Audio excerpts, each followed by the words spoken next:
Dipersilakan dari Kementerian Koordinator Bidang Pembangunan Manusia dan Kebudayaan untuk menyampaikan keterangannya terlebih dahulu. Bisa di mimbar, Bapak?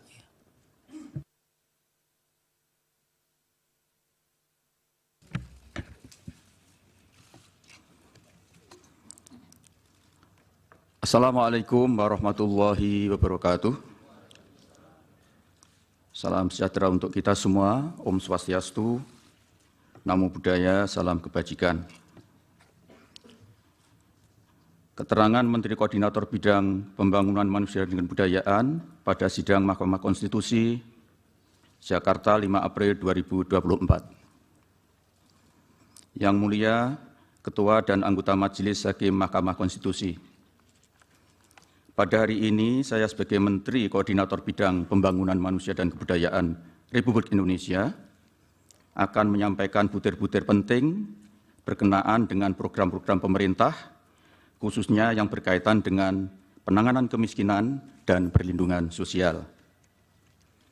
Hal ini sesuai dengan tugas pokok dan fungsi Kementerian Koordinator Bidang Pembangunan Manusia dan Kebudayaan yang selanjutnya disebut Kemenko PMK, dan yang mempunyai tugas penyelenggaraan koordinasi, sinkronisasi, dan pengendalian untuk urusan kementerian dalam penyelenggaraan pemerintahan di bidang pembangunan manusia dan kebudayaan berdasarkan Perpres nomor 35 tahun 2020 tentang Kementerian Koordinator Bidang Pembangunan Manusia dan Kebudayaan.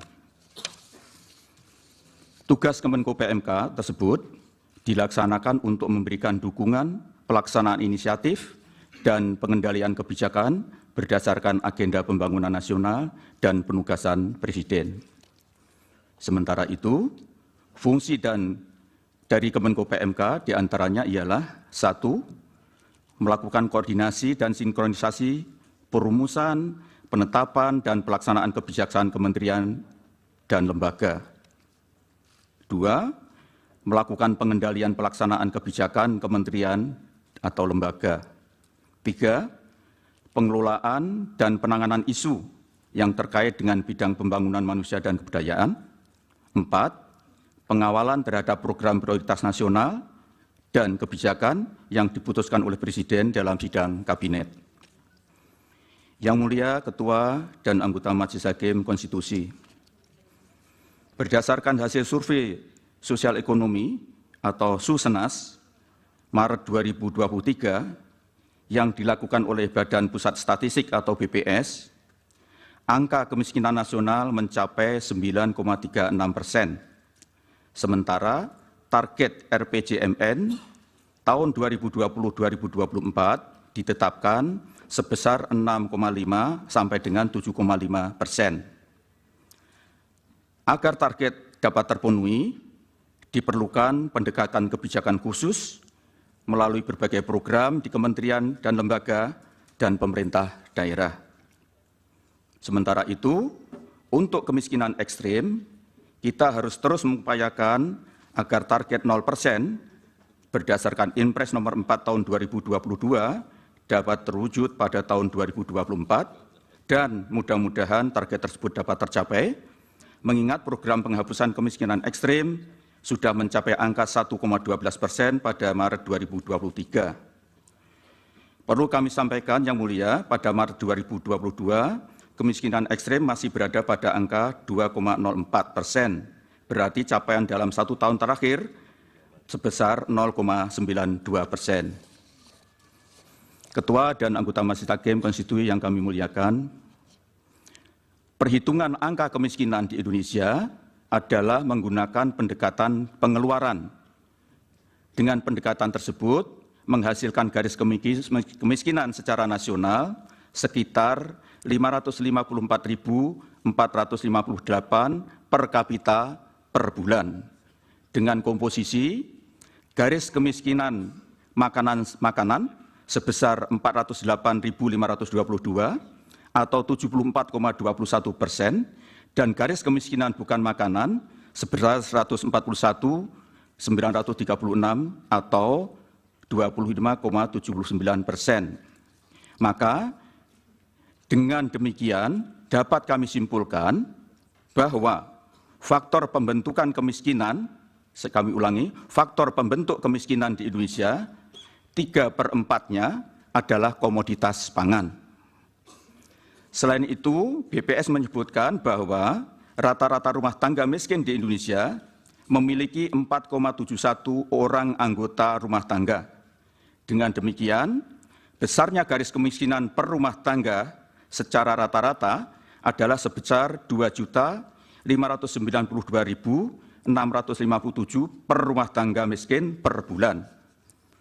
Oleh karena itu, untuk menjaga daya beli kelompok masyarakat miskin, terutama komoditas pangan menjadi sangat penting. Begitu juga dengan memberikan bantuan bahan pangan langsung melalui program-program bantuan sosial dan bantuan pangan cadangan pangan pemerintah atau CPP. Yang Mulia Ketua dan Majelis Hakim Konstitusi, sesuai dengan Inpres nomor 4 tahun 2022 tentang percepatan penghapusan kemiskinan ekstrim, pada diktum ketiga angka 1 huruf B, menugaskan Menko PMK untuk menetapkan kebijakan sumber dan jenis data yang digunakan dalam implementasi program percepatan penghapusan kemiskinan ekstrim. Dan angka 1 huruf C, mengkoordinasikan penyiapan data penerima dengan nama dan alamat atau by name by address sasaran penghapusan kemiskinan ekstrim bersama Kementerian Sosial, Kementerian Dalam Negeri, Kementerian Desa, Pembangunan Daerah Tertinggal dan Transmigrasi, Badan Kependudukan dan Keluarga Berencana Nasional, Kementerian Perencanaan Pembangunan Nasional atau Badan Perencanaan Pembangunan Nasional, dan Badan Pusat Statistik.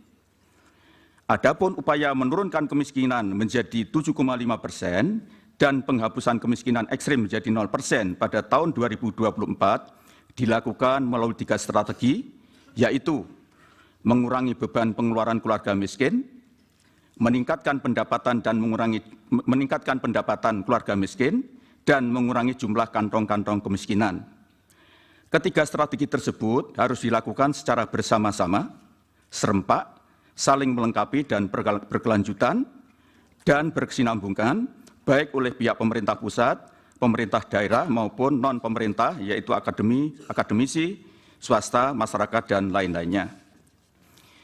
Yang Mulia Ketua dan Anggota Majelis Hakim Konstitusi, salah satu upaya yang dilakukan oleh pemerintah untuk memastikan target tersebut terpenuhi adalah melalui program perlindungan sosial.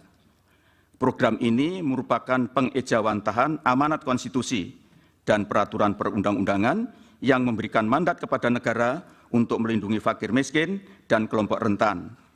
Hal ini sesuai dengan Undang-Undang Dasar Negara Republik Indonesia Pasal 34 Ayat 1 yang berbunyi fakir miskin dan anak-anak yang terlantar dipelihara oleh negara. Ayat 2, negara mengembangkan sistem jaminan sosial bagi seluruh rakyat dan memberdayakan masyarakat yang lemah dan tidak mampu sesuai dengan martabat kemanusiaan. Program perlindungan sosial yang antara lain dimaksudkan untuk mengurangi beban pengeluaran, peningkatan pendapatan, dan penghapusan kantong-kantong kemiskinan telah mendapatkan persetujuan DPR RI dengan alokasi anggaran perlindungan sosial tahun 2024 sebesar 496,8 triliun yang tersebar di berbagai program dan pelaksanaannya oleh kementerian lembaga sesuai dengan fungsi dan tugas masing-masing. Adapun komposisi anggaran perlindungan sosial terdiri dari berbagai macam subsidi, bantuan sosial, dan jaminan sosial. 1. Subsidi antara lain subsidi energi, yaitu BBM listrik dan LPG, subsidi pupuk, subsidi bunga kur, dan lain-lain. Yang 2, bantuan sosial antara lain berupa program Keluarga Harapan atau PKH, program sembako atau BPNT, asistensi rehabilitasi sosial atau atensi, Kartu Indonesia Pintar, dan Kartu Indonesia Pintar Kuliah. Yang ketiga, jaminan sosial, yaitu berupa bantuan iuran bagi peserta BPJS Kesehatan, yaitu penerima bantuan iuran PBI yang jumlahnya sekitar 98 juta jiwa. Program perlindungan sosial sebagaimana tersebut di atas dalam kaitannya dengan masalah kemiskinan dan kemiskinan ekstrem adalah dimaksudkan untuk mencegah terjadinya kenaikan angka kemiskinan sekaligus untuk mencapai target penurunan angka kemiskinan yaitu 7,5% serta penghapusan kemiskinan ekstrem 0% pada tahun 2024. Yang mulia Ketua dan anggota Majelis Hakim Konstitusi, terkait dengan program bantuan pangan beras cadangan pangan pemerintah atau CPP yang diberikan kepada masyarakat pada bulan Januari hingga Juni 2024 adalah merupakan program perpanjangan dari tahun 2023. Adapun tujuannya adalah untuk memitigasi risiko bencana El Nino dan untuk mempertahankan daya beli masyarakat, dikelola dan merupakan kewenangan Badan Pangan Nasional atau Bapanas. Bantuan pangan beras CPP adalah bukan merupakan bagian dari bantuan sosial reguler, namun merupakan bantuan bahan pangan yang diberikan oleh pemerintah. Bantuan pemerintah dalam bentuk bantuan pangan beras atau CPP pada tahun 2024 dilaksanakan berdasarkan Perpres nomor 125 tahun 2022 tentang penyelenggaraan data P3KE adalah merupakan hasil triangulasi data existing dari data DTKS Kemensos, pemutakhiran data kependudukan tahun 2023 atau PK23 PKKBN, data kependudukan dan catatan sipil atau Dukcapil Kemendagri, serta data penerima program Bansos dari Online Monitoring System Perbendaraan dan Anggaran Negara atau OMSPAN Kementerian Keuangan. P3KE adalah basis data yang berisi informasi yang memiliki peringkat kesejahteraan lebih dari 80% keluarga atau penduduk di Indonesia. Data P3KE juga telah digunakan oleh 25 kementerian dan lembaga dan seluruh pemerintah daerah untuk berbagai program percepatan penghapusan kemiskinan ekstrem sesuai dengan Inpres nomor 4 tahun 2022 sebagaimana yang telah kami sebutkan di atas. Bantuan sosial dan bantuan pemerintah lainnya antara lain bantuan pangan beras CPP, bantuan pangan stunting adalah merupakan program pemerintah yang tidak dikhususkan pada satu kementerian tertentu dan memerlukan koordinasi lintas sektoral. Yang mulia Ketua dan anggota Majelis Hakim Konstitusi, selanjutnya mengenai keterlibatan kami dalam penyaluran bantuan sosial maupun penyaluran bantuan pangan beras CPP adalah sesuai dengan tugas Kemenko PMK yang diatur dalam Perpres nomor 35 tahun 2020, yaitu melakukan koordinasi, sinkronisasi, dan pengendalian penyelenggaraan pemerintahan di bidang pembangunan manusia dan kebudayaan, di mana bantuan sosial adalah merupakan bagian yang tak terpisahkan dari tugas pokok dan fungsi Kemenko PMK sesuai dengan Permenko PMK nomor 4 tahun 2020 tentang organisasi dan tata kerja Kemenko PMK.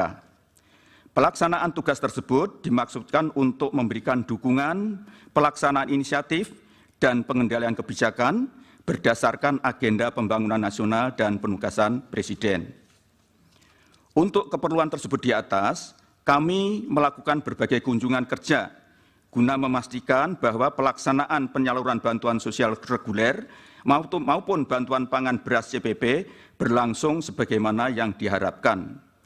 Adapun pemilihan wilayah kunjungan kerja ditentukan melalui beberapa pertimbangan, di antaranya keadaan tingkat kemiskinan ekstrem, tingkat prevalensi dan angka stunting, faktor geografi dan demografi masyarakat, serta kondisi pelaksanaan bantuan sosial maupun bantuan pemerintah lainnya di lokasi tersebut, termasuk bagaimana inisiatif pemerintah daerah dalam melaksanakan strategi penanganan kemiskinan, serta masalah pembangunan manusia dan kebudayaan pada umumnya.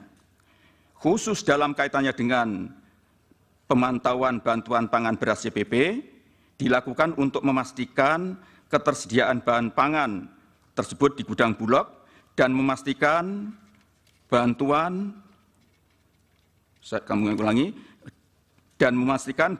yang diterima oleh penerima manfaat secara langsung Di samping itu untuk memastikan bahwa distribusinya berjalan dengan baik serta memperhatikan prinsip-prinsip tepat waktu, tepat sasaran, tepat jumlah, tepat kualitas, di samping untuk mendapatkan umpan balik atau feedback tentang bagaimana pemanfaat bantuan tersebut oleh keluarga penerima manfaat.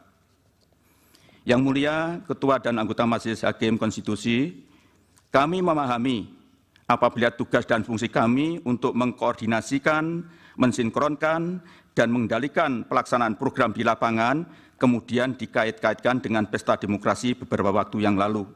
Namun perlu kami tegaskan bahwa pelaksanaan program-program tersebut di atas sudah direncanakan sejak awal untuk mencegah terjadinya kenaikan angka kemiskinan dan sekaligus untuk menurunkannya, serta menghapus kemiskinan ekstrem sebagaimana yang telah kami paparkan di atas. Adapun penyerahan bantuan pangan beras CPP di Kabupaten Lamongan yang kami lakukan dirangkaikan dengan kunjungan ke wilayah perkampungan nelayan di Kecamatan Brondong yang sekaligus untuk melakukan KSP, Koordinasi Sinkronisasi dan Pengendalian, Koordinasi Sinkronisasi dan Pengendalian dalam penanganan kantong kemiskinan nelayan di wilayah tersebut, yaitu penanganan masalah sanitasi dan pengerukan muara Sungai Lamong bersama ini berkoordinasi dengan Kementerian PUPR, ketersediaan bahan bakar untuk nelayan dengan PT Pertamina, serta pengerukan dermaga Tambat Labuh, pembangunan PABS dengan Kementerian KKP, dan pembangunan mercusuar dengan Kementerian Perhubungan. Yang semua itu terkait erat dengan tugas koordinasi, sinkronisasi, dan pengendalian oleh Kemenko PMK. Adapun Kabupaten Berau adalah termasuk salah satu kabupaten yang relatif baik dalam upaya pengentasan kemiskinan ekstrem. Oleh karena itu, perlu untuk dilakukan kunjungan kerja guna memastikan program-program pemerintah pusat dan program pemerintah daerah saling bersinergi sehingga dapat menjadi contoh bagi daerah lainnya. Dalam kunjungan tersebut di atas, kami memanfaatkan sekaligus untuk menyerahkan bantuan pangan beras secara simbolik, setelah melakukan dialog dengan pemerintah daerah, stakeholder, keluarga stunting, serta keluarga miskin ekstrem untuk mendapatkan umpan balik atau feedback. Yang mulia, Ketua dan anggota Majelis Hakim Konstitusi, semua yang kami lakukan adalah dalam rangka koordinasi, sinkronisasi, dan pengendalian atau KSP terhadap apa yang telah diputuskan dalam rapat-rapat yang kami selenggarakan, yang perlu kami koordinasikan, sinkronisasikan, dan kendalikan lebih lanjut di lapangan. Demikian yang dapat kami sampaikan. Semoga Yang Mulia Ketua dan anggota Majelis Hakim Konstitusi berkenan. Atas perhatian dan perkenan Ketua dan anggota Majelis Hakim Konstitusi yang kami muliakan, kami ucapkan terima kasih. Wassalamualaikum warahmatullahi wabarakatuh. Waalaikumsalam. Dilanjut Pak Menko Bidang Perekonomian. Assalamualaikum warahmatullahi wabarakatuh. Waalaikumsalam. Yang mulia Ketua Majelis Hakim Mahkamah Konstitusi Bapak Suhartoyo, yang mulia anggota Majelis Hakim Mahkamah Konstitusi Bapak Saldi Isra, yang mulia anggota Hakim Mahkamah Konstitusi Bapak Arif Hidayat, yang mulia Majelis Hakim Mahkamah Konstitusi Bapak Ibu Eni Nurbaningsih, yang mulia anggota Majelis Hakim Mahkamah Konstitusi Bapak Daniel Yusmik Pancastaki, yang mulia Majelis Hakim Mahkamah Konstitusi Bapak Guntur Hamzah, yang mulia anggota Hakim Mahkamah Konstitusi Bapak Ridwan Mansur, yang mulia anggota Majelis Hakim Mahkamah Konstitusi Bapak Asrul Sani, yang mulia para terhormat para pemohon kuasa hukum, Bapak Ibu yang kami hormati. Izinkan kami membawa slide Pak Ketua. Silakan. Untuk dapat ditayangkan. Berkenan dengan undangan Mahkamah Konstitusi kepada kami untuk menyampaikan keterangan pada sidang perselisihan hasil pemilu Presiden dan Wakil Presiden tahun 2024 di Mahkamah Konstitusi.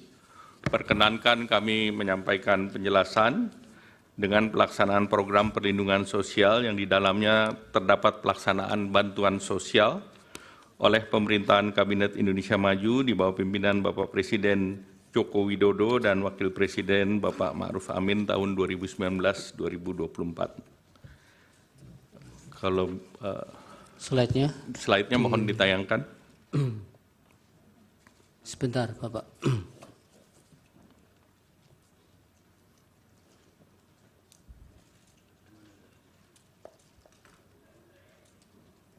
Silakan. Ya. Perlindungan sosial itu adalah program pemerintah untuk melindungi masyarakat terhadap berbagai kerentanan yang merupakan pelaksanaan amanat konstitusi Pasal 34 Undang-Undang Dasar Negara Republik Indonesia tahun 1945 dan peraturan perundang-undangan yang terkait. Perlinsos pada masa kritis ditujukan untuk menjaga daya beli masyarakat, terutama masyarakat miskin dan rentan. Stop dulu, Pak Menteri. Mohon tayangannya ada slide-nya ya. kendala ya.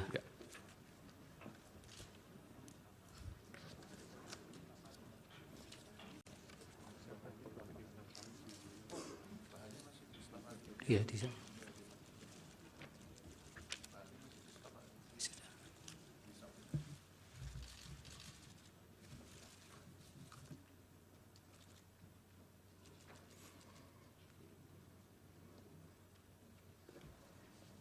Iya, ini bahannya masih di staf Bapak ini, masih sudah diserahkan Pak. Serahkan. Pak Itu Ketua masih Majelis. di Ya.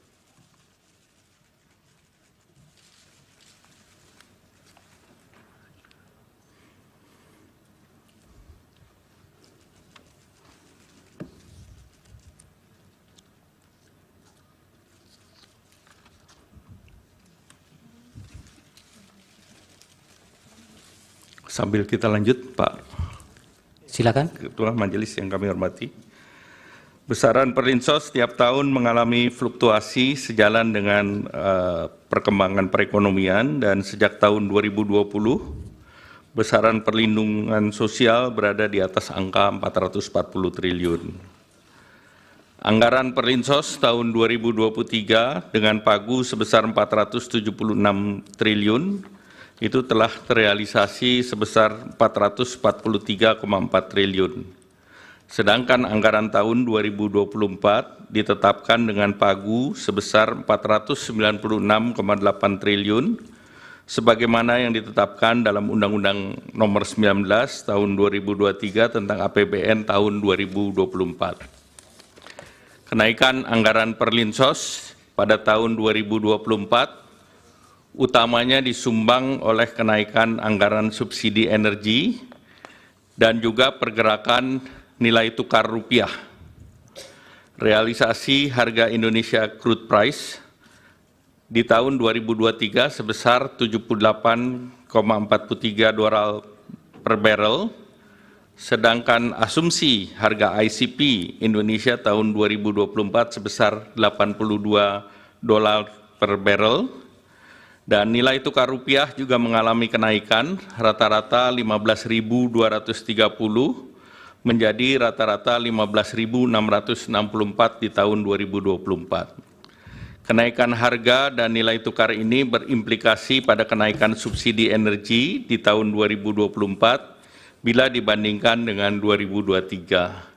Juga terjadi kenaikan volume BBM dari 16,5 juta kiloliter menjadi 19,5 juta kiloliter. Anggaran perlindungan sosial yang terbesar berupa subsidi BBM, listrik, LPG, pupuk, PSO, kredit program dengan share 58,3% pada tahun 2024 dan 55,9% tahun 2024 yang mengalami kenaikan. Jadi kenaikan BBM itu salah satu komponen utama yang mulia.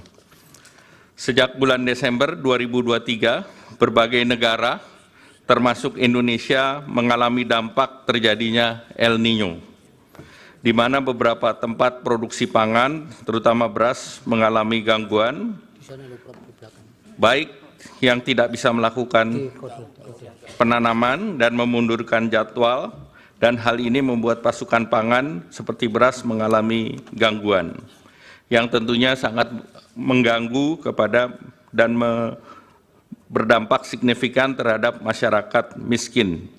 Oleh karena itu, beberapa negara melakukan bantuan sosial, antara lain Singapura memberikan $800 per orang untuk mengatasi kenaikan biaya hidup dengan anggaran sebesar 13 triliun. Dan ini juga dilakukan di bulan September. India memberikan bantuan baik itu cereal maupun minyak bagi 800 juta orang dengan anggaran sebesar 2.200 triliun. Dan ini juga dilakukan antara bulan September sampai dengan November tahun lalu. Selain bantuan sosial, bantuan beberapa negara, Malaysia juga memberikan bantuan keluarga untuk 8,7 juta keluarga atau 25,4% penduduk dengan anggaran setara dengan 25 triliun periode Januari sampai Desember 2023 dan dilanjutkan 2024 sampai dengan September. Filipina memberikan bantuan tunai untuk 2,3 juta petani, ini juga akibat El Nino, setara dengan 3,47 triliun pada bulan September 2023. Bantuan pangan di India itu 800 juta, 372 triliun, dan subsidi pupuk sebesar 25,5 miliar di tahun bulan November 2023 dan juga diberlakukan Januari 2024. Singapura memberikan paket dukungan hidup untuk hampir separuh penduduk 2,5 juta mulai September 2024. Amerika Serikat memberikan bantuan dalam bentuk food stamp untuk 41 juta orang atau 21,6 juta rumah tangga dengan paket bantuan inflasi yang setara dengan 17 juta dan juga perlindungan dampak perubahan iklim ekstrim dengan nilai setara 835 triliun. Nah, bantuan sosial di Indonesia, misalnya bantuan pangan, itu diberikan kepada 22 juta orang atau 7,9% dari penduduk. Ini lebih rendah dari Malaysia yang 25,6%, Singapura 41,7%, dan India 55,6% dan Amerika 12,1%. Nah, pelaksanaan Perlinsos melalui bantuan sosial antara lain program pemerintah yang terdiri dari pertama bantuan sosial reguler, yang ke B adalah Perlinsos lainnya, dan C pada kondisi tertentu. Yang termasuk dalam bantuan sosial reguler adalah PKH, tadi sudah disampaikan oleh Pak Menko PMK. Ini merupakan program pemberian bantuan sosial kepada keluarga atau seseorang miskin dan rentan yang terdaftar di dalam data program penanganan fakir miskin, diolah oleh Pusat Data dan Informasi Kesejahteraan Sosial dan ditetapkan sebagai keluarga penerima manfaat ataupun PKH.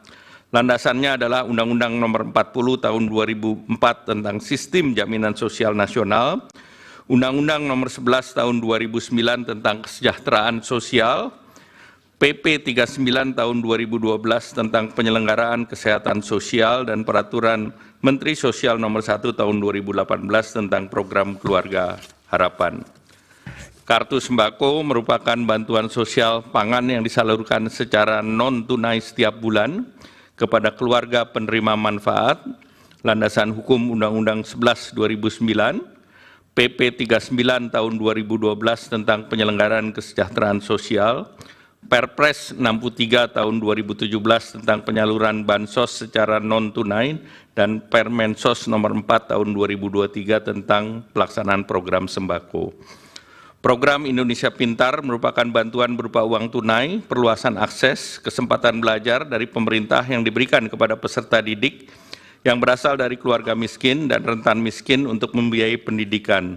Landasan hukum Inpres 7 Nomor Tahun 2014 tentang pelaksanaan program simpanan keluarga sejahtera, program Indonesia Pintar, program Indonesia Sehat untuk membangun keluarga produktif. Kartu Indonesia Pintar Kuliah ini adalah bantuan pendidikan dan pemerintah bagi lulusan SMA atau sederajat, memiliki potensi akademik baik dan memiliki keterbatasan ekonomi. Landasan hukum pasal 76 Undang-Undang 12 tahun 2012 tentang pendidikan tinggi. PBI Jaminan Kesehatan Nasional, ini adalah bantuan iuran kesehatan, diberikan kepada fakir miskin dan orang tidak mampu yang dibayarkan pemerintah kepada BPJS Kesehatan. Landasan hukum Undang-Undang 40 tahun 2004 tentang Sistem Jaminan Nasional dan Perpres 61 tahun 2020 tentang perubahan kedua atas Perpres 82 tentang jaminan kesehatan. Rincian program perlindungan sosial lainnya sebagai berikut. BLT Dana Desa, ini adalah bantuan kepada masyarakat desa yang bertujuan untuk menahan kenaikan tingkat kemiskinan dan menjaga tingkat konsumsi dan daya beli kelompok termiskin. Pemberian BLT dilakukan sekaligus untuk 4 bulan untuk efisiensi penyaluran. Landasan hukum Undang-Undang 6 tahun 2014 tentang desa sebagaimana diubah dalam Undang-Undang Cipta Kerja, Peraturan Pemerintah Nomor 37 Tahun 2023 tentang pengelolaan transfer ke daerah, Peraturan Menteri Keuangan 146 Tahun 2023 tentang pengalokasian dana desa di setiap desa, penyaluran dan penggunaan dana desa untuk tahun anggaran 2024. Pembiayaan ultramikro ini merupakan program tahap lanjutan dari bantuan sosial untuk menjadi kemandirian usaha, menyasar usaha mikro yang berada di lapisan terbawah yang belum difasilitasi dengan perbankan melalui program kredit usaha rakyat. Landasan hukum Kementerian Keuangan tahun nomor 193 PMK 05 2020 tentang pembiayaan ultramikro. Subsidi energi dan non-energi termasuk di dalamnya BBM, LPG 3 kilo, listrik, bunga kur, PSO lainnya, dan ini adalah upaya pemerintah dalam rangka meningkatkan taraf hidup dan daya beli masyarakat secara umum. Pos ini memiliki nilai anggaran terbesar sebagaimana tadi telah dijelaskan sebelumnya. Di tahun 2024 ini mencapai 277 triliun. Kemudian jaminan kehilangan pekerjaan adalah iuran yang ditanggung pemerintah untuk jaminan sosial bagi pekerja atau buruh yang mengalami pemutusan hubungan kerja. Landasan hukum PP 37 tahun 2021 tentang penyelenggaraan program jaminan kehilangan pekerjaan. Bapak Ketua Majelis dan anggota yang kami hormati, program perlindungan sosial pada kondisi tertentu adalah sebagai berikut. Di masa pandemi COVID, beberapa perlinsos antara lain bansos sembako PPKM, bantuan subsidi upah sesuai dengan Permenaker nomor 14 tahun 2020 tentang pemberian bantuan pemerintah berupa subsidi gaji upah, pekerja buruh dalam masa COVID-19, bantuan usaha pelaku mikro sesuai Permenkop UKM nomor 6 tahun 2020. Kemudian juga terjadi saat kenaikan harga komoditas global. Pada saat harga minyak naik di tahun 2022, pemerintah mengambil keputusan untuk mengalihkan sebagian subsidi BBM menjadi BLT BBM dengan landasan hukum Peraturan Presiden Nomor 98 Tahun 2022 dan perubahan APBN tahun 2022, dan kebijakan ini sebagai kompensasi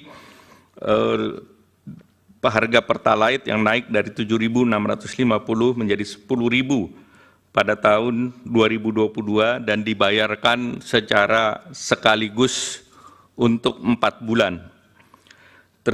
Pada saat terjadi resiko global 2023 dan 2024, pemerintah mengeluarkan kebijakan BLT El Nino dan bantuan pangan untuk mendapati dampak dari pergantian musim dari kemarau ke musim hujan, dan dikhawatirkan badai El Nino dapat mengganggu produksi beras serta mengurangi daya beli masyarakat. Dan tahun 2024 terdapat BLT mitigasi kenaikan harga pangan yang ditargetkan terrealisasi di semester 1 2024. Ini berdasarkan Undang-Undang Nomor 9 Tahun 2023 tentang APBN di pasal 20. Nah, untuk mengoptimalkan manfaat pada penerima bantuan sosial dan efisiensi biaya penyaluran, bantuan sosial biasanya dibagikan beberapa periode sekaligus atau dirapel dalam satu kali penyaluran.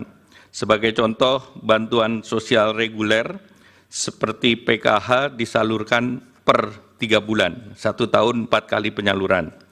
Kartu sembako penyaluran per 2 bulan, 1 tahun 6 kali penyaluran. BLT BBM sekaligus untuk 4 bulan, seperti tadi kami sampaikan. Yang Mulia Ketua Majelis Hakim dan anggota Majelis Hakim, BMKG dan beberapa pusat iklim dunia memprediksi El Nino terus bertahan hingga periode Desember 2023, bahkan Januari-Februari 2024. Nah, ini berdampak kepada penurunan produksi beras. Kita lihat produksi beras sampai dengan mulai bulan Juli hingga Februari, produksi beras kita turun sebesar 5,88 juta ton. Pada saat yang bersamaan, terjadi kenaikan harga beras dunia, di mana harga beras Thailand itu mencapai $624 per ton atau naik 28%. Beras Vietnam $614 per ton itu naiknya 41,95%. Kenaikan itu juga diikuti dengan larangan ekspor beras 6 negara.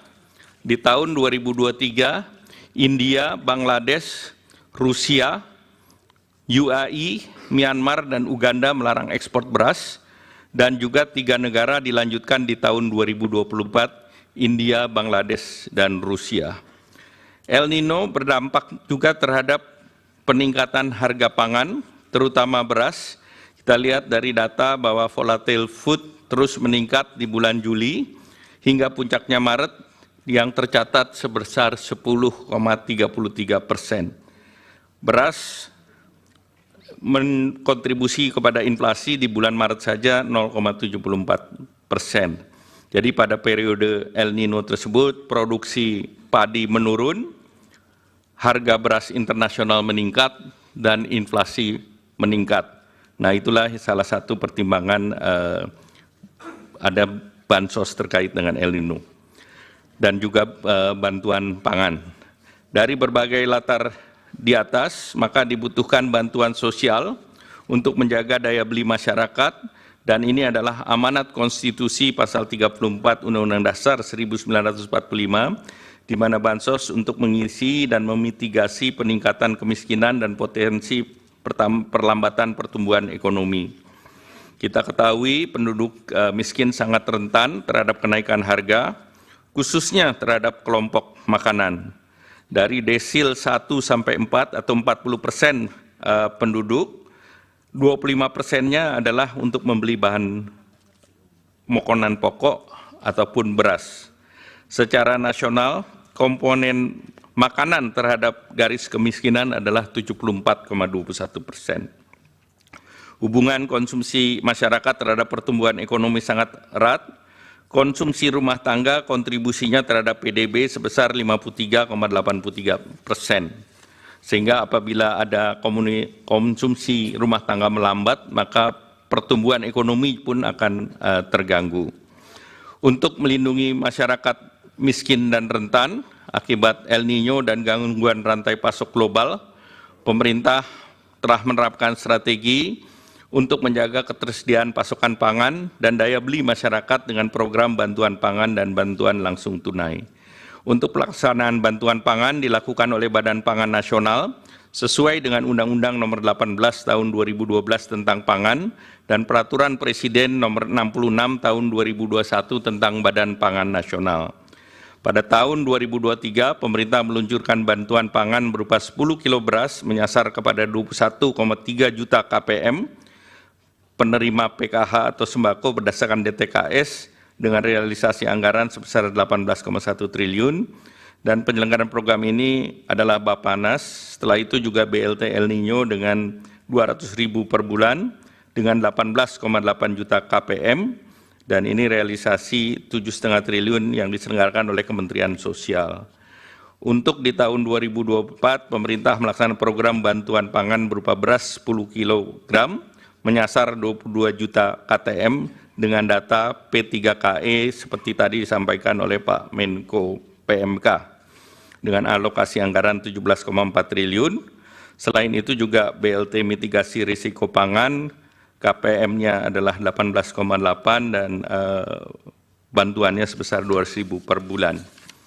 Sebagai penutup, Yang Mulia Pak Ketua Majelis Mahkamah Konstitusi dan anggota Majelis Mahkamah Konstitusi, kami ingin menegaskan beberapa hal.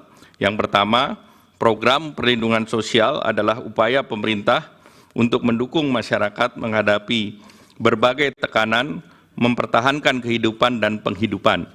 Oleh karena itu, program perlindungan sosial terus berjalan dan dilaksanakan secara reguler.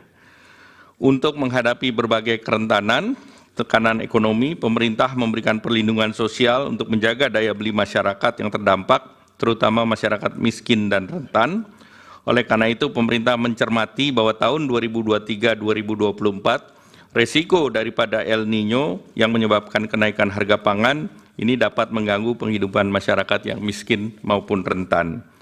Bahwa penetapan pelaksanaan program perlindungan sosial dilakukan secara transparan, akuntabel, dengan mekanisme APBN yang pembahasannya telah dilakukan bersama DPR RI dan melibatkan berbagai pihak terkait lainnya. Demikian keterangan ini atas perkenan dan perhatian Yang Mulia Ketua Hakim Majelis Mahkamah Konstitusi dan anggota Yang Mulia Hakim Mahkamah Konstitusi, kami mengucapkan terima kasih. Wassalamualaikum warahmatullahi wabarakatuh. Waalaikumsalam. Terima kasih Pak Menko Perekonomian. Dilanjut untuk selanjutnya Ibu Menteri Keuangan.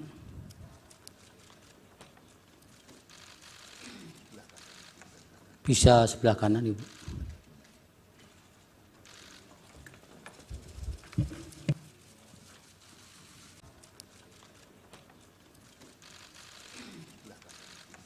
Bisa sebelah kanan, Ibu.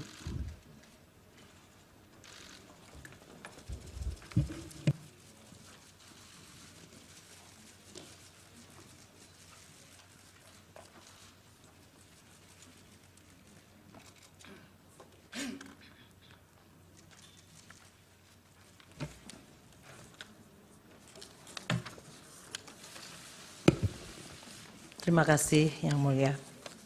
Bismillahirrahmanirrahim. Assalamualaikum warahmatullahi wabarakatuh. Salam sejahtera, salam, Om Swastiastu, Namo Buddhaya, salam kebajikan.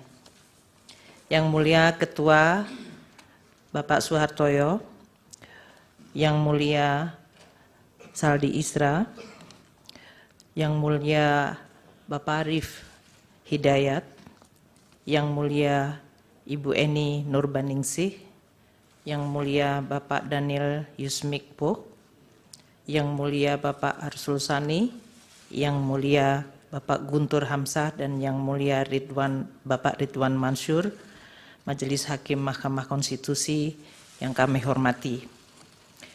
Bapak Menko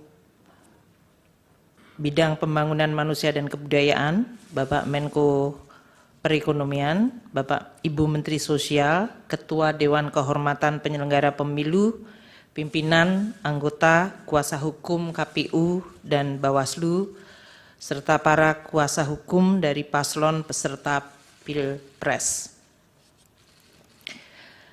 Sehubungan dengan permintaan Mahkamah Konstitusi kepada Menteri Keuangan untuk dapat memberikan keterangan dalam persidangan perselisihan hasil pemilihan umum atau PHPU Presiden dan Wakil Presiden tahun 2024, perkenankanlah kami menyampaikan keterangan terkait dengan alokasi dan penyaluran anggaran perlindungan sosial sesuai dengan tugas dan fungsi Menteri Keuangan.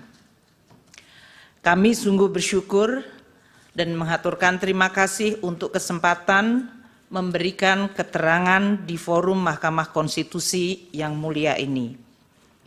Anggaran pendapatan dan belanja negara atau APBN adalah instrumen penting dan strategis serta penentu untuk mencapai cita-cita bernegara, dan oleh karenanya harus dikelola dan dijalankan dengan penuh tanggung jawab, dengan tata kelola yang baik, transparan, dan akuntabel. Forum di Mahkamah Konstitusi yang mulia ini kami percayai menjadi salah satu cara merawat nalar publik dengan menjelaskan dan mendiskusikan bagaimana APBN menjadi sarana gotong royong anak bangsa, di mana yang mampu berkontribusi lebih besar dan yang tidak mampu perlu dibantu. Melalui belanja publik termasuk subsidi, bansos, dan jaminan sosial, negara hadir menjalankan mandat merawat kehidupan bersama yang diharapkan menuju kesejahteraan yang berkeadilan. Melampaui aneka perbedaan yang menjadi hitah bangsa, APBN kita harapkan menjadi sarana bagi segenap elemen bangsa untuk berpartisipasi dan berkontribusi. Kiranya melalui proses politik yang selama ini dijaga secara terbuka, transparan, dan akuntabel, APBN harus terus kita jaga sebagai fondasi dan sekaligus modal politik bangsa Indonesia mencapai tujuan bernegara. Telah banyak contoh negara-negara yang mengalami krisis ekonomi, sosial, dan bahkan politik akibat pengelolaan APBN yang buruk. Alhamdulillah, Indonesia mampu menjaga instrumen APBN tetap secara kredibel dan sehat. Ini prestasi yang harus terus dijaga. Berdiskursus di forum yang mulia ini patut disyukuri. Forum yang mendorong diskusi sehat dan refleksi tentang awal mula Indonesia dibentuk, mengundang khususnya para generasi muda agar terpanggil dan turut menghayati kehidupan publik yang baik melalui perbaikan tiada henti dan tidak kenal lelah. Seperti pepatah kuno mengatakan, vis unita fortior. Dengan kekuatan yang bersatu, kita akan semakin kuat. Yang mulia Ketua dan Majelis Hakim Mahkamah Konstitusi, Pancasila dan Undang-Undang Dasar 1945 telah mengamanatkan negara untuk melindungi segenap bangsa Indonesia dan seluruh tumpah darah Indonesia, dan untuk memajukan kesejahteraan umum, mencerdaskan kehidupan bangsa, serta ikut melaksanakan ketertiban dunia yang berdasarkan kemerdekaan, perdamaian abadi, dan keadilan sosial. Kehadiran negara untuk mewujudkan kehidupan yang layak dan bermartabat, serta untuk memenuhi hak atas kebutuhan dasar warga negara demi tercapainya kesejahteraan sosial, salah satunya melalui instrumen anggaran pendapatan dan belanja negara atau APBN. APBN adalah instrumen untuk mencapai dan mewujudkan cita-cita hidup bernegara, yaitu masyarakat adil dan makmur. Presiden adalah pemegang kekuasaan pemerintahan yang mengelola keuangan negara sebagai bagian dari kekuasaan pemerintahan berdasarkan pasal 4 ayat 1 Undang-Undang Dasar 1945 dan pasal 6 ayat 1 Undang-Undang Keuangan Negara. Dalam menjalankan kewenangan tersebut, Presiden mengajukan rancangan anggaran pendapatan dan belanja negara atau RAPBN kepada Dewan Perwakilan Rakyat atau DPR untuk dibahas bersama dan untuk mendapat persetujuan DPR menjadi Undang-Undang APBN. APBN merupakan wujud pengelolaan keuangan negara yang ditetapkan setiap tahun dengan undang-undang dan dilaksanakan secara terbuka dan bertanggung jawab untuk sebesar-besarnya kemakmuran rakyat. APBN terdiri atas anggaran pendapatan, anggaran belanja, dan pembiayaan. Adapun rincian atas APBN ditetapkan melalui peraturan Presiden yang digunakan sebagai pedoman di dalam pelaksanaan APBN. APBN menjalankan fungsi alokasi, yaitu menciptakan perekonomian yang efisien dengan melakukan koreksi atas kegagalan mekanisme pasar atau market failure, dan menyediakan barang publik seperti infrastruktur keamanan termasuk peradilan. APBN juga menjalankan fungsi distribusi untuk menciptakan pemerataan pendapatan antar kelompok rumah tangga dan antar daerah. Selain itu, APBN juga menjalankan fungsi stabilisasi untuk menjaga perekonomian dari guncangan akibat ketidakpastian ekonomi global, pengelolaan inflasi, stabilitas harga, dan sebagai shock absorber melindungi daya beli masyarakat, terutama yang berpendapatan rendah. Anggaran belanja dirinci menurut organisasi, fungsi, jenis, dan program belanja. Belanja berdasarkan fungsi terdiri dari 11 fungsi, dari mulai fungsi pertahanan, ketertiban, keamanan, kesehatan, pendidikan, perlindungan lingkungan hidup, perumahan, hingga fungsi ekonomi dan fungsi perlindungan sosial. Anggaran perlindungan sosial terdapat pada berbagai kementerian lembaga, di Bendahara Umum Negara atau BUN, dan di pemerintahan daerah, Pemda, termasuk desa melalui transfer ke daerah atau TKD. Yang Mulia Ketua dan Majelis Hakim Mahkamah Konstitusi, dalam penjelasan pasal 8 ayat 2, huruf A, angka 4, Undang-Undang APBN 2024, yaitu Undang-Undang nomor 19 tahun 2023, fungsi ekonomi diartikan sebagai belanja pemerintah pusat yang berdaya guna dalam mendorong pertumbuhan ekonomi dan menjaga daya beli masyarakat di bidang perdagangan, termasuk pengembangan usaha koperasi dan usaha mikro kecil menengah atau UMKM, ketenagakerjaan, pertanian, kehutanan, kelautan, dan perikanan, bahan bakar dan energi, pertambangan, industri, konstruksi, transportasi, serta telekomunikasi dan informatika. Kehutanan, kelautan, dan perikanan, bahan bakar dan energi, pertambangan, industri, konstruksi, transportasi, serta telekomunikasi dan informatika.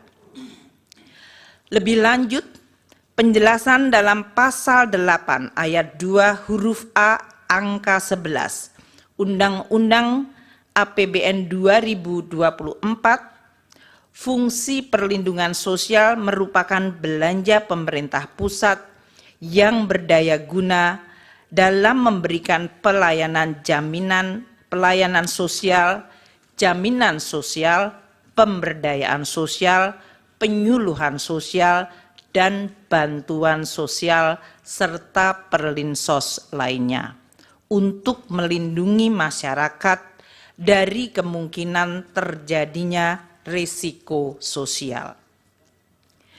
Yang Mulia Ketua dan Majelis Hakim Mahkamah Konstitusi, penyusunan dan pembahasan bersama DPR serta penetapan anggaran pendapatan belanja negara sebagai undang-undang melalui siklus yang merupakan rangkaian kegiatan mulai dari perencanaan sampai dengan pertanggungjawaban APBN setiap tahun.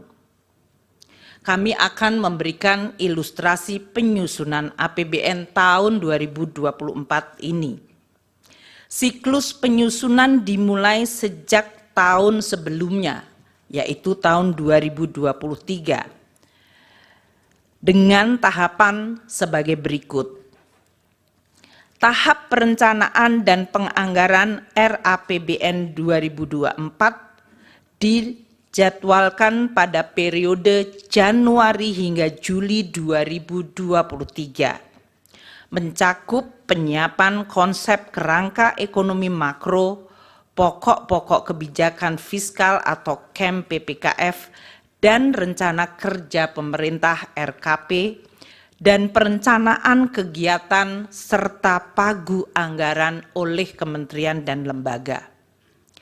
DPR yang terdiri dari seluruh fraksi partai politik membahas KEM PPKF dan RKP 2024 pada bulan Mei 2023.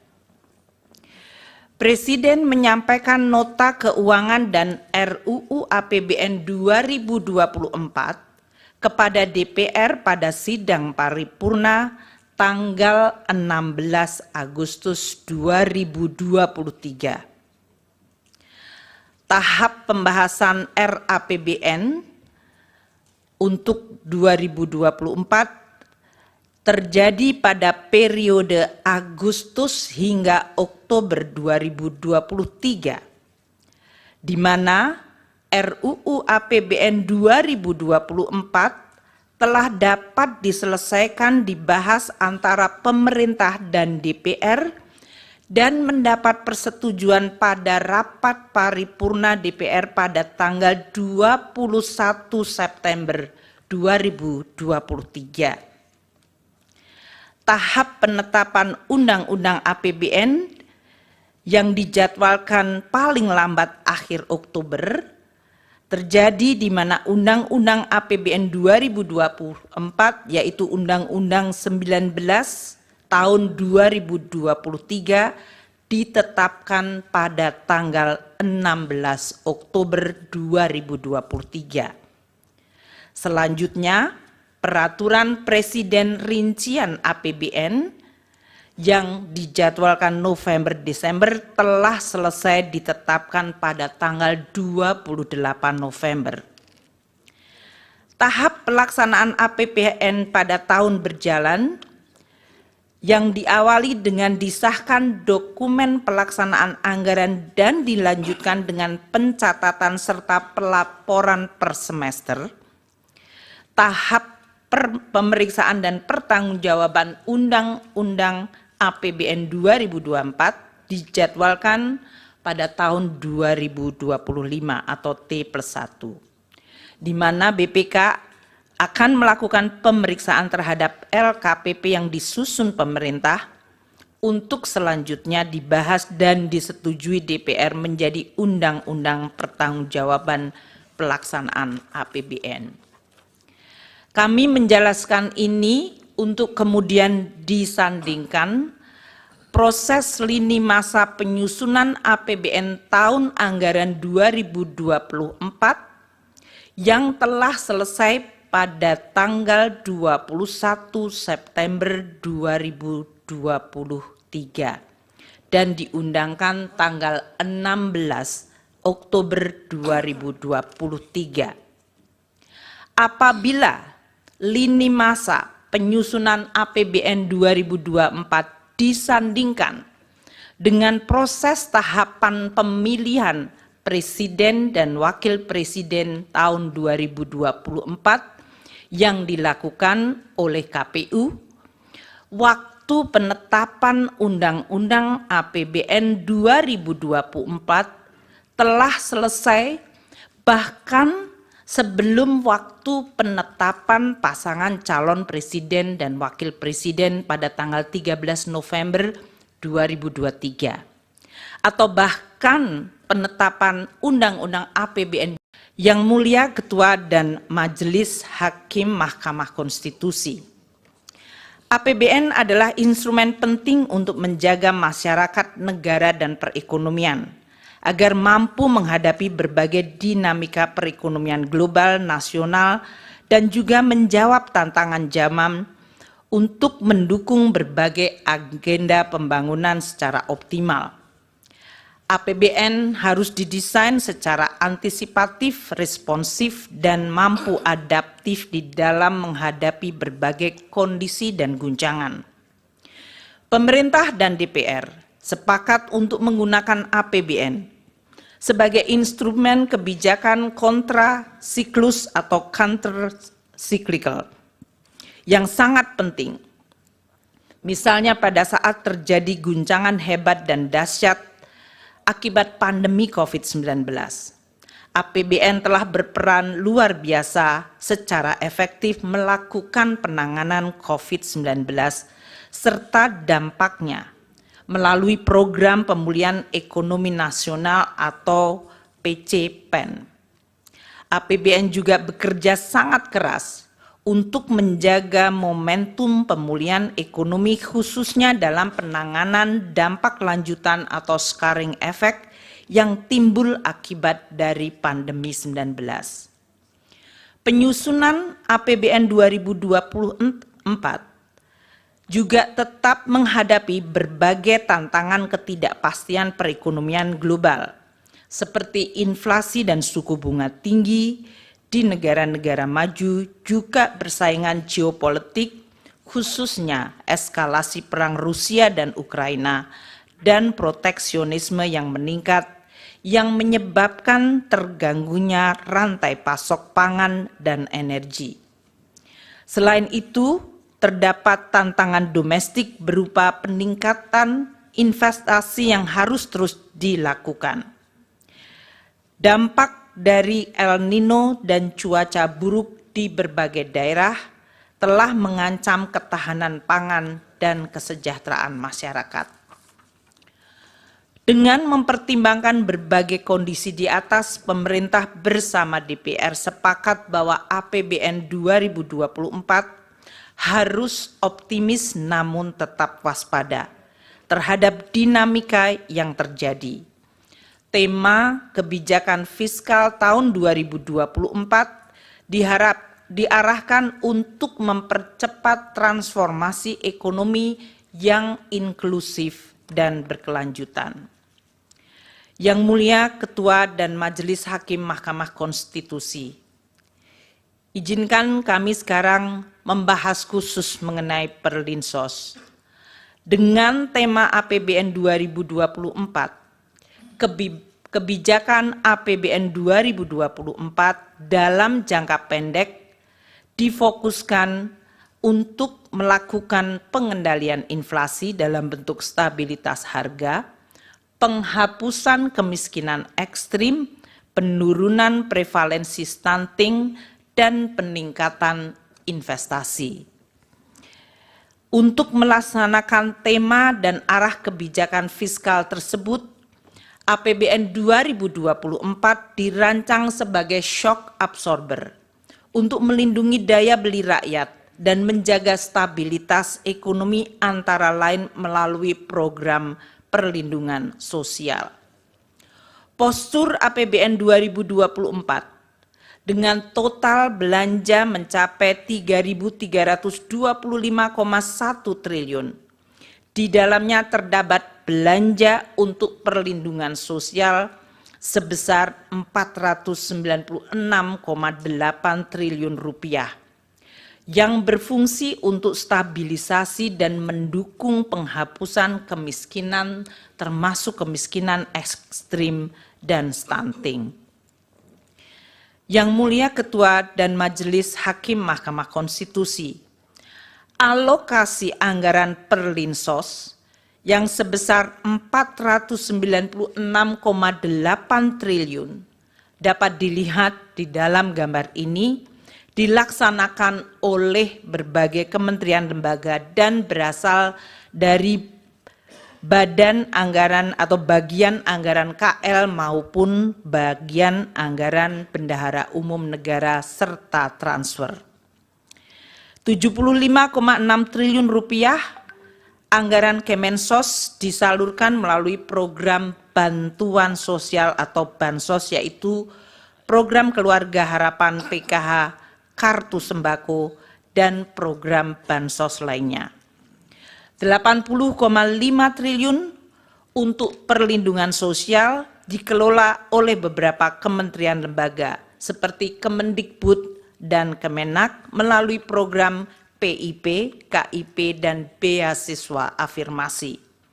Kementerian Kesehatan melalui program Kartu Indonesia Sehat, Kementerian Tenaga Kerja untuk iuran jaminan kehilangan pekerjaan, dan BNPB untuk dana siap pakai bencana. Sementara 340,7 triliun bagian terbesar adalah perlinsos dalam bentuk subsidi energi, yaitu BBM, LPG, dan listrik, subsidi non-energi seperti pupuk, PSO, kredit usaha rakyat, bunga kredit perumahan, dan antisipasi penanggulangan bencana. Belanja perlinsos yang disalurkan melalui Kementerian Pendidikan dan Kebudayaan dan Kementerian Agama mengalami kenaikan sebesar 7,47 triliun dibandingkan tahun 2023. Dikarenakan adanya kenaikan unit cost jenjang pendidikan menengah dan penambahan sasaran. Sementara belanja bansos selain PKH dan kartu sembako yang disalurkan oleh Kementerian Sosial mengalami kenaikan 1,23 triliun rupiah dikarenakan adanya kenaikan alokasi untuk bantuan makan lansia, bantuan untuk penyandang disabilitas, dan bantuan yatim piatu. Belanja subsidi yang disalurkan melalui bendara umum negara atau non-KL mengalami kenaikan dengan adanya kenaikan alokasi subsidi pupuk dan subsidi bunga KUR. Dengan demikian dapat ditunjukkan bahwa anggaran perlindungan sosial untuk APBN 2024 di dalam rangka pengendalian inflasi, stabilitas harga, penghapusan kemiskinan sesuai target prioritas nasional. Di dalam APBN 2024 tidak terdapat perubahan yang signifikan pada anggaran bansos yang dikelola oleh Kementerian Sosial. Perubahan perlinsos yang dikelola oleh kementerian lembaga lain seperti Kemendikbud dan Kemenaker adalah akibat kenaikan unit cost. Realisasi penggunaan anggaran perlinsos sampai dengan Februari 2024 yang dalam hal ini dianggap sesuai dengan lini masa pemilu Capres dan Cawapres serta pemilihan legislasi pada Februari. Realisasi bansos mencapai sebesar 12,8 triliun sampai dengan Februari 2024. Untuk penyaluran program Keluarga Harapan bagi 10 juta keluarga penerima manfaat dan kartu sembako bagi 18,7 juta keluarga penerima manfaat. Realisasi subsidi dan belanja lainnya mencapai 15,3 triliun rupiah dan realisasi perlinsos lainnya 9,8 triliun. Apabila dilihat pada chart tersebut, realisasi anggaran perlinsos dan bansos dari Kemensos 6 tahun terakhir, yaitu dari 2019 hingga 2024, periode yang sama Januari hingga Februari, tidak terdapat perbedaan pola realisasi belanja perlinsos, kecuali pada tahun 2023, yaitu tahun lalu, di mana perbedaan signifikan adalah pada realisasi Bansos Kemensos yang cukup rendah pada 2 bulan pertama dikarenakan adanya penataan kembali kerjasama antara Kemensos dengan perbankan. Ini yang menjelaskan pada saat kami menjelaskan kenaikan 2 bulan pada Bansos Kemensos mencapai cukup tinggi adalah akibat baseline 2023 dari Bansos Kemensos pada bulan Januari-Februari yang memang waktu itu rendah akibat masih adanya proses penataan kembali kerjasama antara Kemensos dengan perbankan.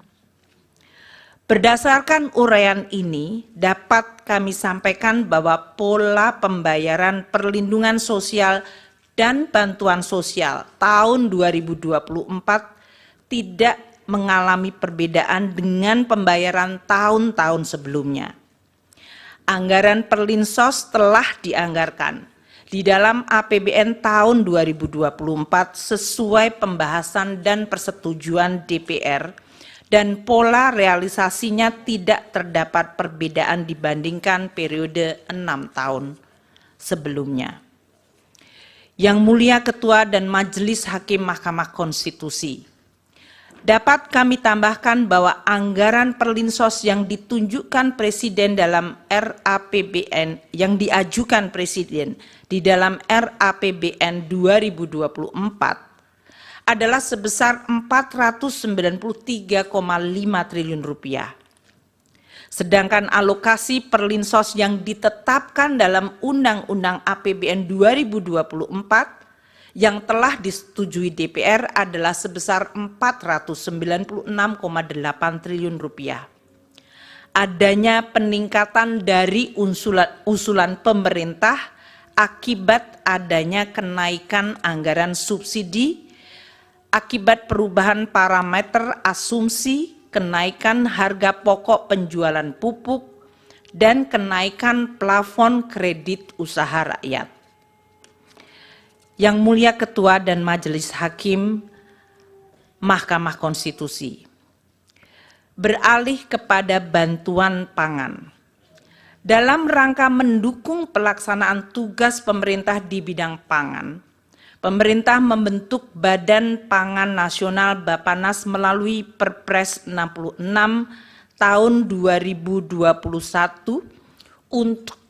untuk memenuhi tata kelola pangan secara terarah dan efektif, menciptakan kedaulatan pangan dan ketahanan pangan, serta kemandirian pangan secara nasional. Ini mengacu Undang-Undang 18 tahun 2012.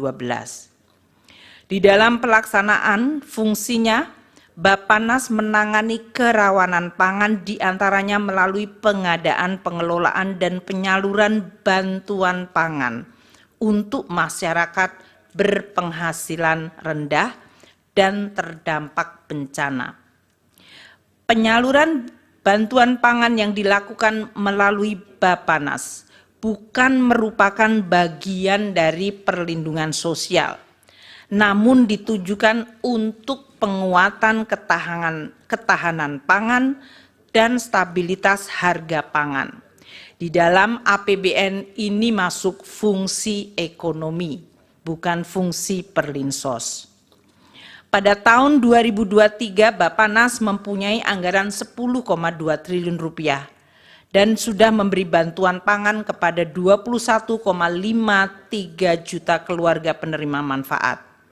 Pemberian dilakukan oleh Perum Bulog selama periode September-November 2023 berupa pemberian 10 kg beras.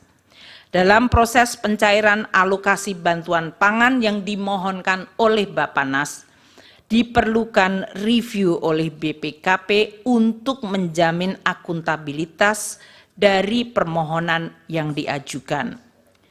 Sedangkan untuk tahun 2024, Bappenas memiliki anggaran sebesar 6,71 triliun rupiah atau justru turun 30% dari anggaran 2023. Yang Mulia Ketua dan Majelis Hakim Mahkamah Konstitusi, pelaksanaan dan pengelolaan APBN dihadapkan pada tantangan perekonomian yang terus berubah secara dinamis. Tantangan tersebut dapat dipicu oleh tensi geopolitik yang berdampak pada volatilitas harga komoditas, terjadinya inflasi tinggi dan suku bunga tinggi atau higher for longer yang mengakibatkan tekanan pada nilai tukar dan perlambatan pertumbuhan ekonomi. Di sisi lain, APBN sebagai instrumen andalan yang penting harus terus dijaga agar tetap sehat, kredibel, dan sustainable. Oleh karena itu, APBN di dalam pelaksanaannya harus terus dikelola secara dinamis, agar tetap bisa terjaga dan efektif menjaga stabilitas ekonomi dan melindungi rakyat, serta mendukung proses pembangunan berkelanjutan. Pengelolaan APBN yang dinamis tersebut dilakukan melalui penyesuaian-penyesuaian seperti dilakukannya refocusing belanja, atau bahkan pernah dilakukan pemotongan belanja seperti pada saat menghadapi guncangan pandemi COVID-19. Penyesuaian yang lebih ringan dilakukan melalui proses automatic adjustment sebesar 5% dari belanja kementerian lembaga. Hal ini untuk mendorong penajaman prioritas belanja kementerian lembaga tanpa mengorbankan target capaian prioritas KL. Hal ini diatur dalam Undang-Undang Nomor 19 2023 tentang APBN 2024 Pasal 28 ayat 1 huruf E dan penjelasannya. Automatic adjustment bermanfaat untuk juga menambah daya tahan APBN di dalam menghadapi berbagai kemungkinan dinamika global dan nasional. Yang Mulia Ketua dan Majelis Hakim Mahkamah Konstitusi, APBN yang sehat, kredibel, dan berkelanjutan adalah fondasi penting bagi kehidupan berbangsa dan bernegara dalam sistem demokrasi yang terbuka dan transparan. APBN juga menjadi instrumen check and balance yang sehat bagi rakyat untuk dapat mengevaluasi cara kerja dan hasil kerja pemerintah. Sebagai instrumen kebijakan yang begitu penting, APBN akan terus dijaga bersama dengan tata kelola yang baik, secara amanah dengan integritas dan profesionalisme yang tidak boleh dikompromikan. APBN adalah alat penting bagi semua generasi bangsa, baik generasi hari ini maupun generasi yang akan datang, di dalam mencapai cita-cita bersama, yaitu terwujudnya gemah ripah loh jinawi toto tentrem kerto raharjo, baldatun toibatun warobun ghafur, negeri yang damai, adil, makmur, dan sejahtera. Demikianlah penjelasan kami yang kami sampaikan, dan atas perhatian Yang Mulia Ketua dan Majelis Hakim Mahkamah Konstitusi, kami ucapkan terima kasih. Wassalamualaikum warahmatullahi wabarakatuh. Om Santi Santi Santi Om.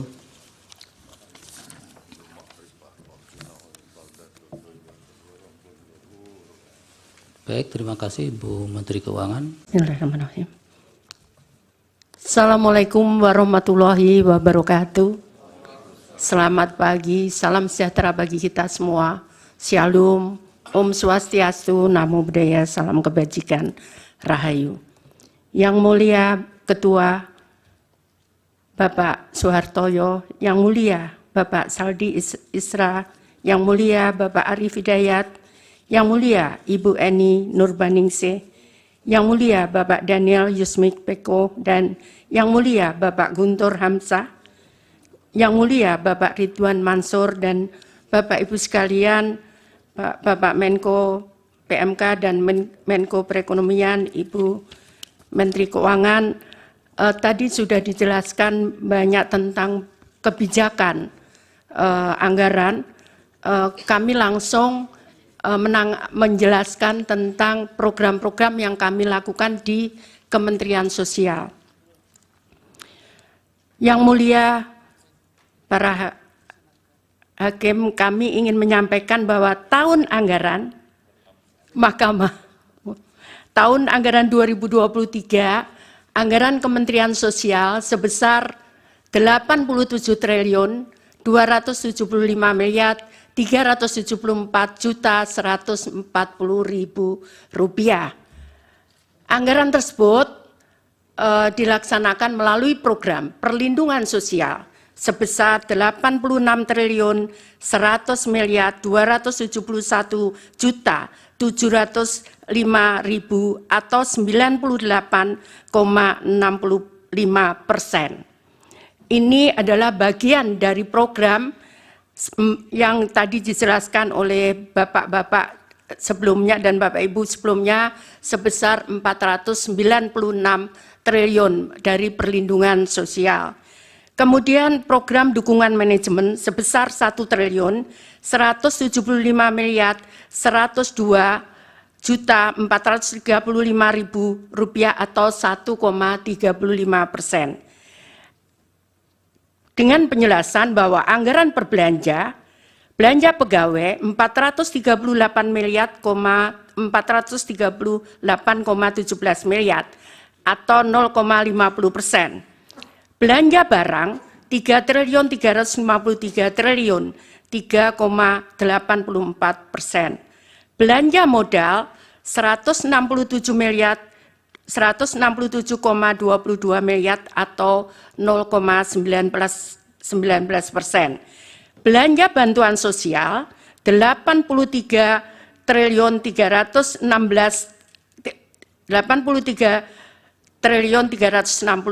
miliar atau 95,46%. Ini berbeda kalau kami sampaikan di perlindungan sosial kenapa 86 triliun 100 miliar itu yang belanja bansos itu adalah belanja bansos reguler untuk tahun 2023 meliputi PKH dan bantuan pangan non tunai serta bantuan BLT El Nino di 2023. Sedangkan untuk sisanya perlindungan sosial itu ada bantuan atensi, ada permakanan untuk lansia yang tidak ada keluarga, dan permakanan untuk disabilitas serta untuk anak yatim. Dan kebetulan pada tahun 2023 itu ada untuk anak gagal ginjal akut. Kami akan menjelaskan setelahnya. Pada tahun anggaran 2024, Kementerian Sosial anggaran dari 2023 sebesar 87 triliun 275 miliar itu turun menjadi 79 triliun 214 miliar 83.464.000. Penjelasannya adalah anggaran per program perlindungan sosial 78 triliun 54 miliar 196.767.000 rupiah atau 98,54% itu belanja bantuan sosial di sebelahnya yang berwarna kuning 75 triliun 61 triliun 95,46% itu di luar bantuan El Nino. Sehingga kami kembali reguler menyerahkan bantuan reguler PKH dan BPNT. Kemudian program dukungan manajemen 1.159 miliar 886.697.000 atau 1,46%.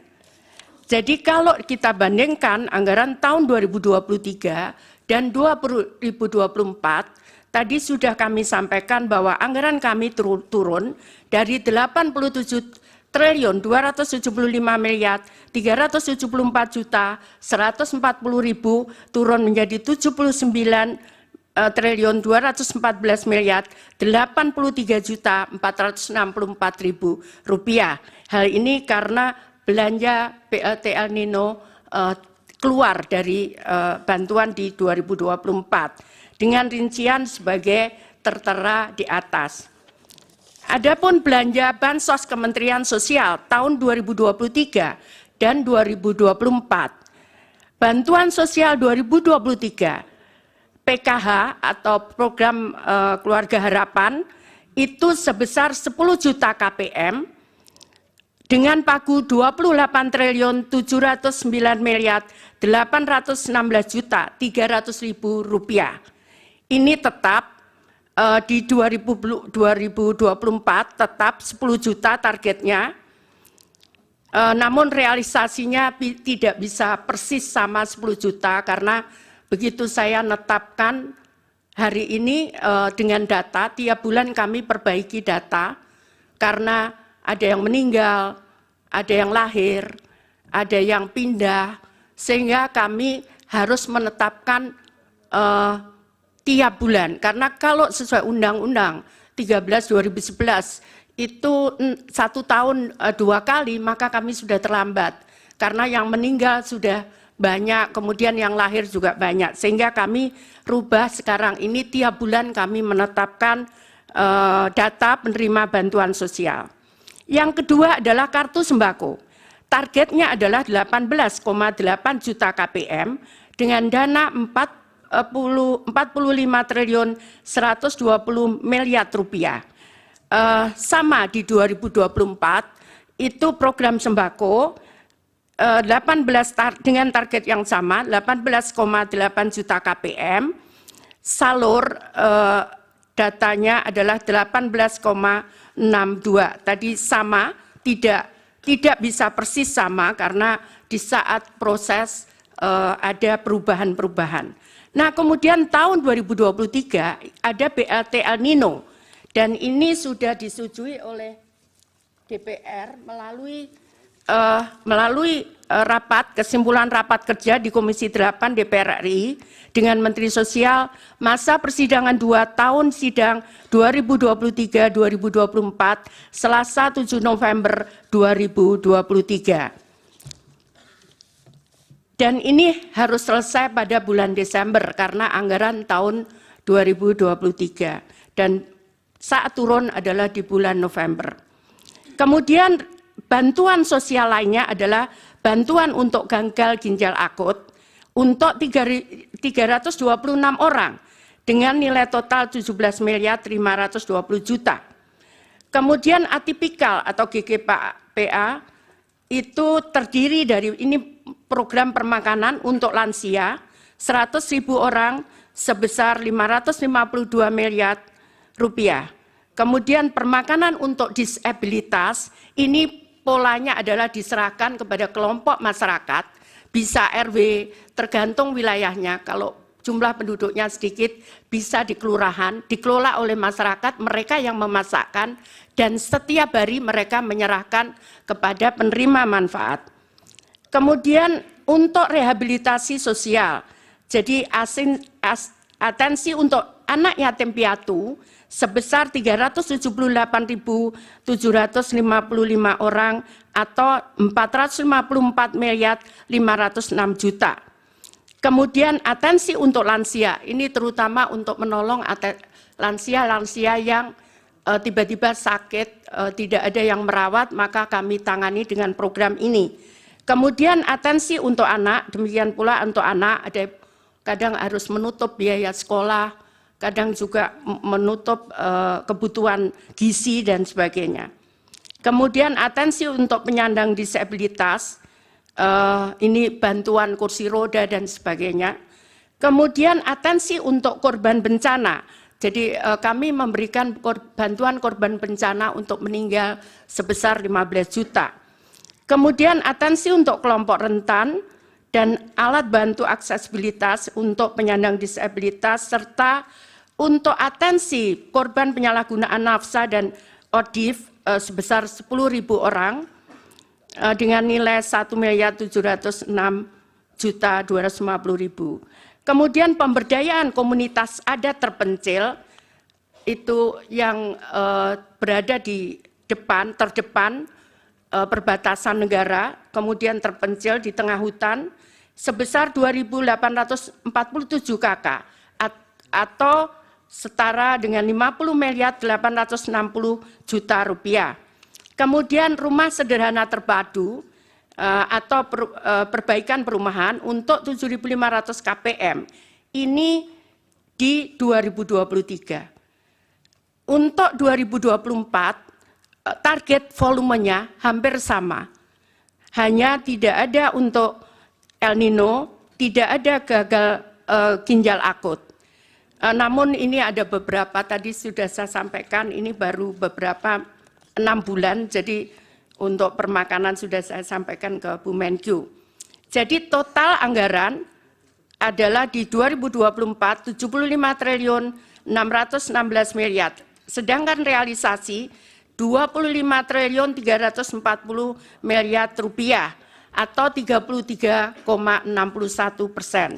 Jadi Bapak yang mulia perlu kami sampaikan bahwa kami memberikan itu memang tidak boleh terlambat, karena kalau orang miskin itu dia bisa survive, kadang 1 bulan mereka tidak bisa memakan sampai 1 bulan, makanya kadang kartunya ada yang digadekan untuk menyambung sisa hidup mereka. Sehingga kami sangat disiplin, tidak boleh terlambat untuk menyalurkan. Kemudian kalau kami bisa jelaskan, bansos sembako dan PKH. Ini adalah, jadi untuk PKH murni, jadi yang murni nerima hanya 1 bantuan PKH, karena boleh di aturannya mereka boleh menerima 2. Ini terutama yang kondisinya berat, di situ ada disabilitas di dalam keluarga itu, ada kemudian atau mereka anak yatim, itu mereka bisa menerima 2 bantuan. Nah, untuk PKH murni itu ada 2.553.000 penerima manfaat atau KPM. Kemudian ada irisan yang tadi kami jelaskan, ada 2, dia menerima PKH dan mereka menerima sembako itu 7.426.249 KPM. Kemudian yang sembako murni mereka menerima 11 juta, jadi hanya menerima sembako saja. 11.373.751 KPM dengan targetnya 18 juta. Jadi karena kena irisan sehingga hanya 11 ditambah 7 juta ini. Totalnya adalah 21.353.000 keluarga penerima manfaat. Kemudian proses penyaluran bansos, karena kami dasarkan pada Perpres nomor 63 tahun 2017 tentang penyaluran bantuan sosial secara non-tunai pasal 3, bahwa kami menyampaikan ke Kementerian Keuangan untuk proses permintaan pembayaran.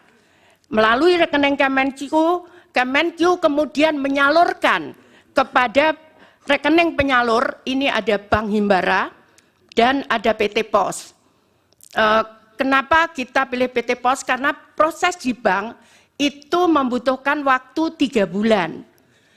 Untuk mulai mereka buka rekening, kemudian sehingga mereka punya rekening dibutuhkan waktu 3 bulan. Sehingga untuk yang tadi kami sampaikan, kalau dia meninggal, kemudian harus diganti istrinya atau anaknya, itu mereka tidak bisa kemudian off, kita berhenti. Kalau meninggal bukan tiba-tiba serta-merta dia menjadi kaya. Karena itu kemudian itu yang baru-baru pengganti itu kita salurkan lewat PT Pos. Ini kesepakatan dengan Wakil Menteri BUMN karena bank tidak bisa menerbitkan di bawah 2 juta, di bawah 3 bulan. Kemudian langsung masuk ke rekening KPM. Jadi bukan kita serahkan, masuk ke rekening KPM. KPM bisa ngambil di bank, di ATM. KPM bisa ngambil di saat penyaluran, tapi tetap masuk di rekening KPM. Jadi ini bukan kita berikan uang cash langsung. Tidak bisa seperti itu karena kami dasarnya adalah Perpres nomor 63 tahun 2017. Jadi langsung ke rekening, kemudian dia bisa mengambil, bisa lewat ATM, bisa lewat, ini kami sangat bermanfaat karena di beberapa daerah terpencil, kadang mereka tidak ada ATM di sana, tidak ada bank di sana. Sehingga PT Pos yang menyalurkan mereka datang ke tempat tersebut, tapi masuk ke rekening itu, ke rekening KPM. Demikian kira-kira Bapak yang mulia, Bapak Ibu dan para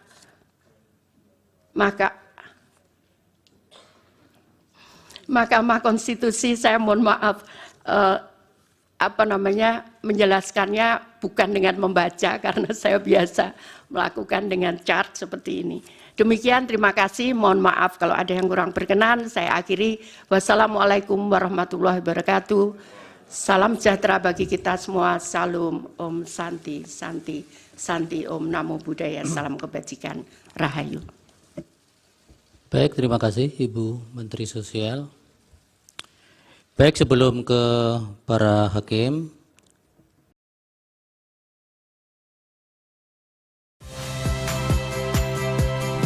saya Rahmat Ibrahim. Saksikan program-program Kompas TV melalui siaran digital, pay TV, dan media streaming lainnya. Kompas TV, independen, terpercaya.